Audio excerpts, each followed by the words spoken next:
Papasok ng game ng Lakers at Boston. Hindi pa nag-uumpisa yung game nung ginawa ko to kaya hindi ko alam kung sinong panalo. So walang LeBron at walang Luka. Si Austin Reeves nandun sa game pero pumasok naman siya sa trade rumors para kay Giannis.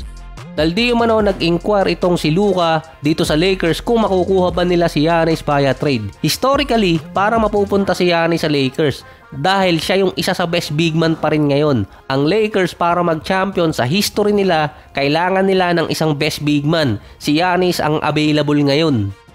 Parang katulad lang din dati, mula kay Wilt, napunta kay Kareem, Shaq, Pau Gasol, Dwight Howard, tapos Anthony Davis. Nag-inquire si Luka sa Lakers kung pwede nilang makuha si Giannis sa trade. Pero itong report na to, hindi naman kasi to bago. Parang since last November pa lumabas yung report na yon. Ibinalik lang ulit ngayon dahil kay Giannis. Parang last October or November, ibinalik lang ngayong December. Nasa 3 buwan na yung report na yon. Based lang din to sa mga rumors, contract at mga restriction ng mga teams. Kung paano nga ba makukuha ng Lakers si Giannis kung sakali dahil sa request ni Luka. So hindi ko sinasabi mapupunta sa kanila, base lang to sa mga binanggit ko kanina na virtually impossible pero may workaround. Ang unang report dati, iti-trade lang ng Lakers si Austin Reeves kung ang kapalit isang superstar na player katulad ni Giannis or ni Jokic. Ganong kataas siya binalyo ng LA. Merong mga option ng mga teams na intayin si Reeves sa free agency kaysa makipag-trade.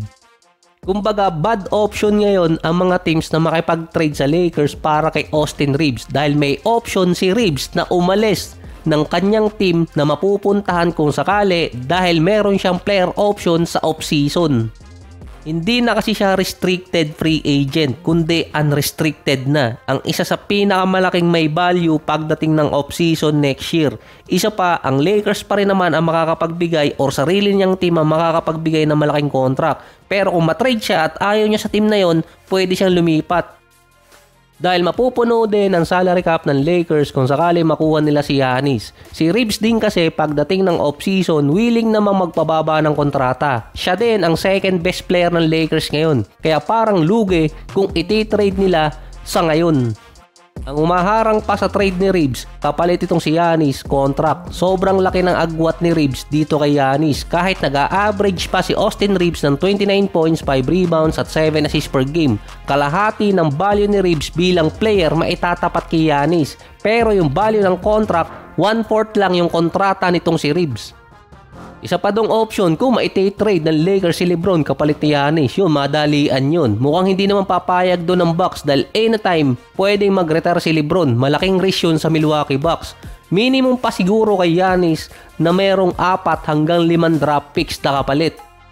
Ang Lakers merong 5 first rounder at 1 second rounder na lang. Walang maibibigay na draft asset ang Lakers na magkaka-interest ang Bucks. Hindi kasi nila maiti-trade ng walang protection yung ibang mga draft picks nila.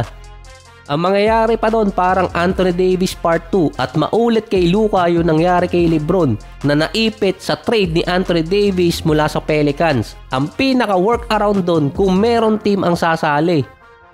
Either ang OKC, Brooklyn, Jazz or San Antonio. Kasama na rin siguro ulit ang Pelicans dahil may gusto silang bawiin. By draft picks, contract at value ng player, mahirapan yung Lakers na makipag-trade sa Milwaukee Bucks. Pero ang workaround talaga doon kung sinong team ang sasama sa kanila sa trade. At least 2 hanggang 3 teams pa para nasa 5. Sa trade scenario na yon, makukuha ng Bucks yung mga draft picks ng mga teams na sasali. At kung sinong team ang may interest na makuha si Austin Reeves. Parang James Harden trade dati sa Nets. 4 na teams ang kasali dun. Nets, Rockets, Pacers at Cavaliers. Solong nakuha ng Nets si James Harden. Nakuha naman ng Rockets si Caris LeVert na pinadala nila sa Pacers kapalit nitong si Oladipo. At nakakuha din ng mga players nun itong Cavaliers.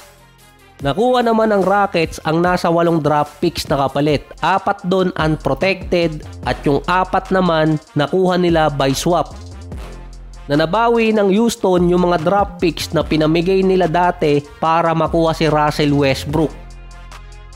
So sinasabi kasi sa mga report, nag-iintay ang mga teams bago mag-offer kay Giannis ng after December 15 dahil sa restriction. Meron kasing playoff team na ready na to trade kahit hindi sila mag-intay na mawala yung restriction. Ito yung Detroit. Kaya hindi ako magugulat na yung Detroit pa makasilat kay Giannis dahil meron silang pwedeng ipalit. Si Jalen Duren, hindi rin ganong kalaki ang lagpas ng Pistons sa salary cap. Malaki din ang kanilang tax apron. Meron din silang 6 na first rounder pero nasa 40 na second rounder.